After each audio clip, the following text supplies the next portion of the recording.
Hello everyone, I hope you're doing beautifully well. Time for, and this is a special one, Caps Have Donut Legacy Fighters 1955 to 1970 that we need in DCS. Today we've got the blightingly awesome English Electric Lightning. People always ask me what's my, well they don't, but in my mind they do, always ask me what's my favourite plane. My favourite planes are, now don't get me wrong, there are lots of awesome planes and I love some awesome planes, but my all-time favourites are the English Electric Lightning, the F-104 Starfighter, and the B-1B Bomber. The Lightning and the F-104 are my favourites because of the same reason. They're just the absolute... They're just designed for one thing, to go really fast and to shoot down bombers. No compromise.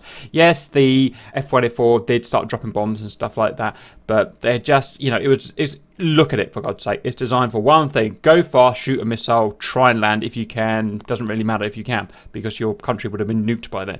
And the B-1B, because if you've ever seen a B-1B do a proper air show back in the 90s, back in the 80s, before all the restrictions were there, then you'd struggle to disagree with me, basically. So we're going to crack on with the beautiful piece of engineering, and I'm gonna gabble a lot of this, and I am prone to hero worship, as you all know, and this is my hero. The English Electric Lightning is a fighter aircraft that served as an interceptor during the 1960s. This is a British aircraft, by the way.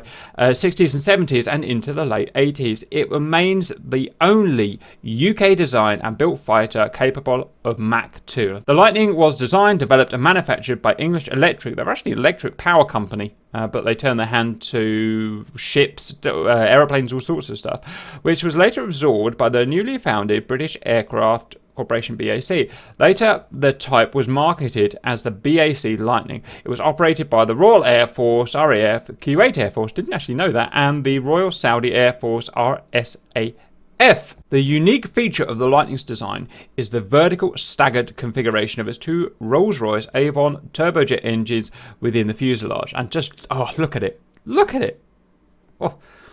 The Lightning was initially designed and developed as an interceptor to defend the V-Bomber airfield. So V-Bomber airfields in the early Cold War, you got the Vulcan, you got the Victor, you got the Valiant. That was what we were going to go and send to Uncle Stalin with our nuclear bombs. Luckily it didn't happen, but amazing pieces of engineering again from attack by the anticipated future nuclear-armed supersonic Soviet bombers, try and say that when you're drunk, such as what emerged as the Tupolev Tu-22 backfire.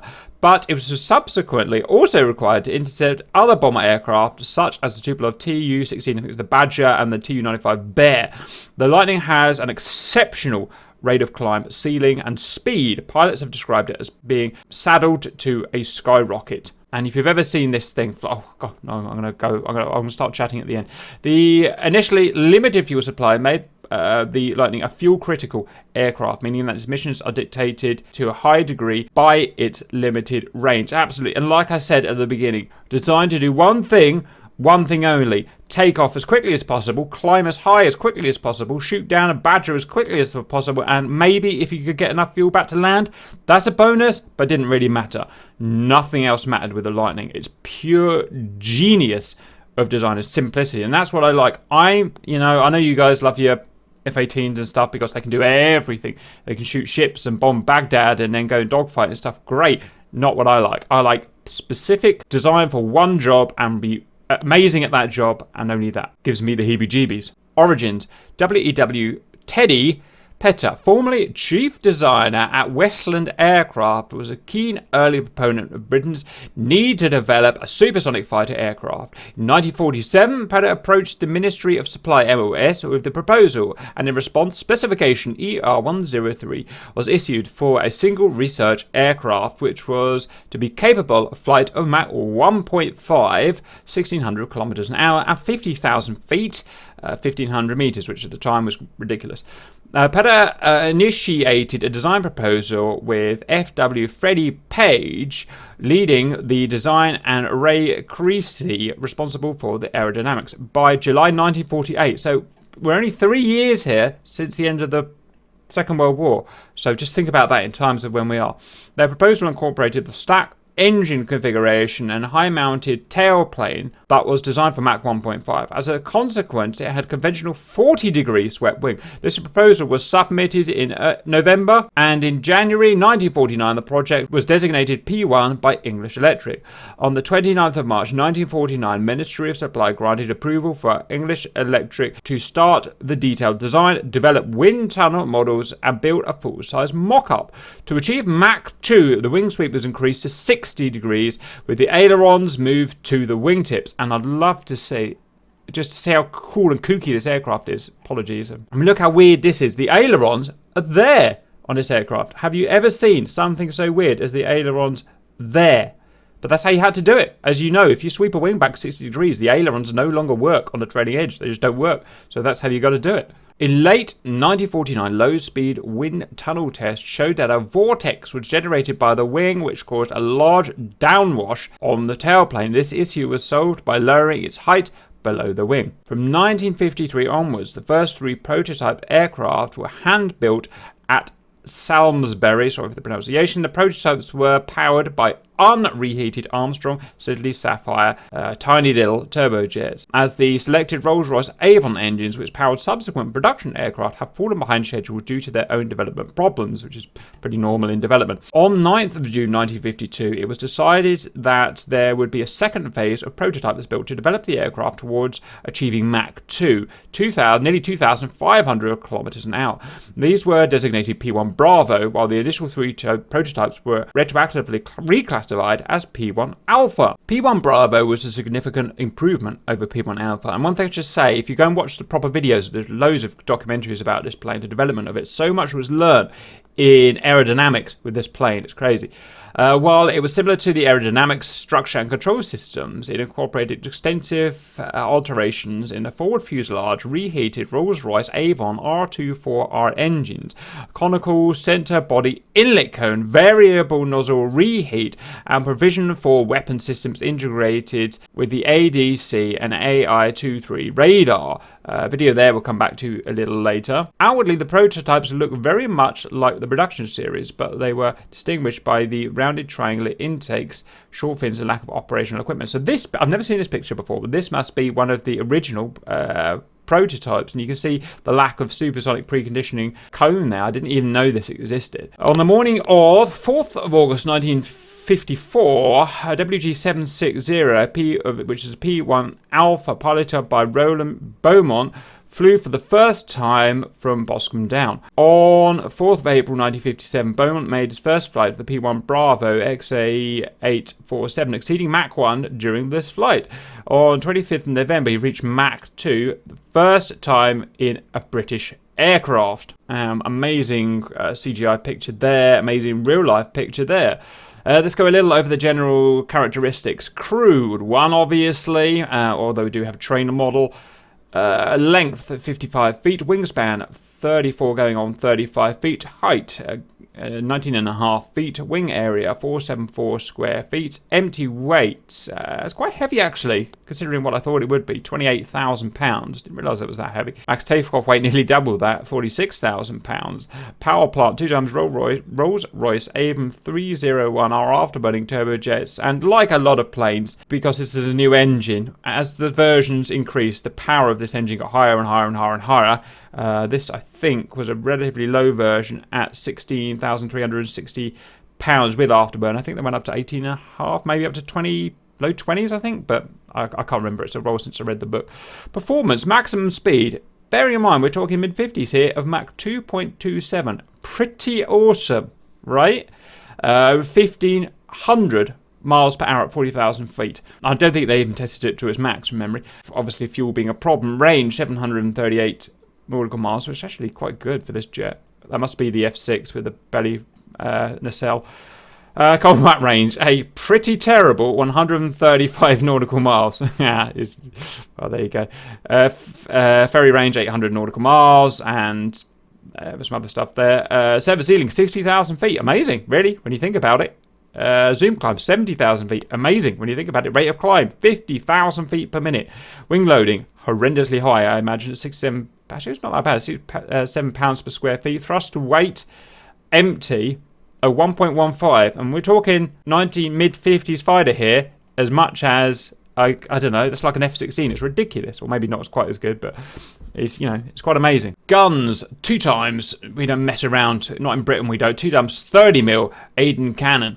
Hard points, this is pretty bad, I must admit. 2 times forward fuselage for mounting air-to-air missiles, which are pretty terrible missiles, but it's the 1950s. What do you expect? 2 times overwing pylons. Overwing pylons, something to do with, I forgot if the landing gear or the aerodynamics, but they mounted the pylons on top, the missiles on top of the wings on this jet and on the side of the fuselage. I mean, cool or what?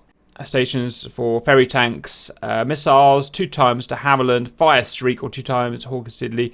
Red top missiles. Now, these are not missiles that are designed for dogfighting. This is not a dogfighting jet in any sense of the word. This was for shooting down bombers, probably at night with its, you know, prehistoric 50s radar. I like the cockpit view. This is actually the first time I've really had a proper look at the cockpit, and I'm looking at it now, and that's, you know what, that's my perfect cockpit. Keep your MFDs, keep your glass screens, keep your Jeff 17. That tiny old terrible radar, pulse radar. A couple of gauges, lovely big ADI, a funny strip gauge for probably the speed there. That's all Super Cap needs. Perfect. Couple of warning lights. Not worry about the rest. Let's just get up and shoot the bloody bombers down. Perfect. This here. Now there were, I remember, the training versions were not rear and front. They were side to side seat, right? I mean, I almost prefer the training version to the actual version. Now there are some Lightning still operating in, I think, South Africa, I think, where I guess the rules are more lax. A guy bought them privately, and if you pay him £10,000, he takes you out in his training version. Now, if one day I get £10,000, that's the first frigging thing I'm going to do with it, if Alison allows me, which isn't very likely. But if I did, that's where it would go. Friggin' awesome. English Electric Lightning story. Jim Meads is the man who took the picture. He was a professional photographer who lived near the airfield next door to Havilland Test by Stowaway. So the story goes, Bob Stowaway mentioned to Jim Meads that he was going to fly the Lightning that day. When Meads took his kids for a walk, he took his camera along with him, which is a good idea, hoping to get a shot of the plane. His plan was to take a photograph of the children with the airfield in the background as the Lightning came into land. They found a good view of the final approach path and waited for the Lightning to land. That's another thing I should mention now. Yet another Widowmaker, this plane. The problem is, if you design a plane to do one job and one job only, it pretty much does everything else terribly, including landing, see the Starfighter, the F-104 Starfighter, same kind of problem. As it happened, Bob Stowaway didn't fly the Lightning that day. The pilot was George Air, sorry for pronunciation, another test pilot working for Havilland. Whilst carrying out a demonstration flight, there was a fire in the aircraft's reheat zone. Unburnt fuel in the rear fuselage had been ignited by a small crack in the in the jet pipe. Ooh, bad. And it weakened the tailplane actuator anchorage. This weakened the tailplane control system, which failed with the aircraft at 100 feet on final approach. Wow. Okay. Don't want that. The aircraft pitched up violently just as Ed was coming into land. Ed lost control of the aircraft and ejected, luckily, 100 feet. How do you survive that? Because the nose pitched up and he just had enough time to eject. The tractor driver was 15-year-old Mick Sotheby, who spent that summer working on the airfield. He wasn't posing for the camera. In fact, he was just telling the photographer Jim Mead to move on because he shouldn't be there. And what's the chances of taking that there? It's not like, you know, you didn't have mobile phones with cameras on. You just, you know, to set up a camera would have taken all day. Well, you know what I mean. And look at that. Look at him injecting there. How does one survive that? Back in the old days, we were a lot tougher, you know, even though I wasn't alive back then. And there you go. You can see it coming down. Pretty amazing picture. And you can see it there just before the runway. George landed in a greenhouse, sustaining several fractures. The hole where George and the ejection seat went through the glass roof can be seen in the above picture. Can it? Oh, look, it's there. How British of him. Very good. And around the greenhouse on the left, they landed in adjoining rows of tomatoes. The damage at the far end of the greenhouse made by the arrival of the Lightning canopy. I hope the MOD compensated the farmer for that. The remains of the Lightning can be seen on the left. Ouch. That got a bit burny by the looks of it. Into the airfield. George was back flying again within 6 months and on Lightnings a year after the accident. And that's all we've got there. Now I get to spiel on a bit. Now, I'll tell you what. Now, Ivan, who puts these together, has got a YouTube picture there, and I'm sure it's a very good video. However, I like this so much. I'm going to find my own video. They have these at Bruntingthorpe. If you don't go to Bruntingthorpe, and it's obviously cancelled this year, you must go. Cold War jet taxi days. Obviously, planes like this can't fly anymore, and for good reason. Incredibly dangerous to fly a plane like this. But they still do fast taxi days, which means they can go full afterburner and blow your face off. And the great thing about these is they work within the regulations, but they don't have all the massively tight restrictions of a modern air show. So, and this may sound stupid, and it probably is, but you can stand within 50 feet of this thing going full afterburner and then go touch it, even when it's like scalding hot, because the regulations are so much laxer. Obviously, I don't suggest doing that. And it's great because it gets people interested in planes, gets people interested in engineering, ask questions, meet pilots, and so on. Anyway, Bruntingthorpe. Here we go. I've got loads of videos I do these things. This is the Lightning 90,000 plus horsepower Mach 2 interceptor, for which is my terrible filming. It shows how close you can get to this thing. So that's me standing there, say probably 100 feet away. You can get closer if you want, if you get special permission, but it literally blows your rear defenders off. It's so powerful. Look how amazing.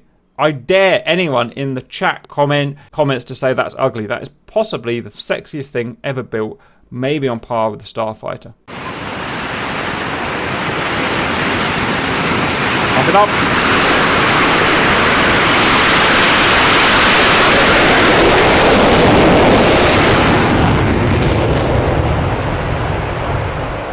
And that's it. It's just covered a mile or whatever. Such a powerful plane. And that's what I love. Designed for one thing, to be a friggin' rocket ship. That's it. That's what I want to show you. The whole purpose of this series that I'm doing at the moment is to inspire younger generation away from the F-22 Raptor, which I'm sure is very good and cool, back to this era, which is just friggin' amazing. And come and watch these videos. I made these videos. Come and watch them. All 1955 to 1970 aircraft. Amazing planes. Miles better than anything you'll get nowadays. So what I've got to say, I hope you enjoyed that and see you later. And to keep everyone happy, why not? We've got the Lightning last solo display at Riot 1987, and I was there. I was 7 years old, and it's one of my few memories from my mushed up brain that I can actually remember. And go. Another veteran air defender, and the first British aircraft capable of supersonic level flight, the English Electric Lightning.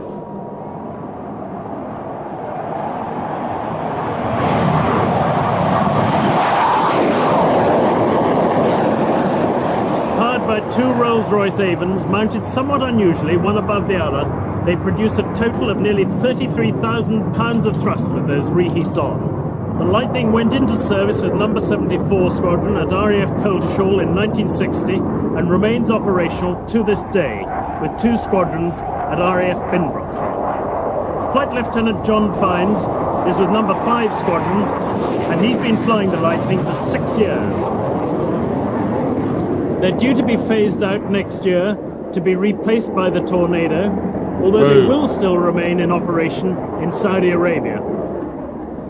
It's interesting to note John Fiennes' comment. He describes it as a super aeroplane to fly, still excellent in combat by comparison with the Tornado and Jaguar. With a ceiling of more than 60,000 feet, and speeds up to 1,500 miles per hour, the Lightning remains a potent weapon in its role of all-weather interceptor. The weaponry can include packs of Firestreak or Red Top missiles, as well as twin 30mm Aiden cannons in a ventral pack. With her retirement, the chances of seeing her again on television will be diminished.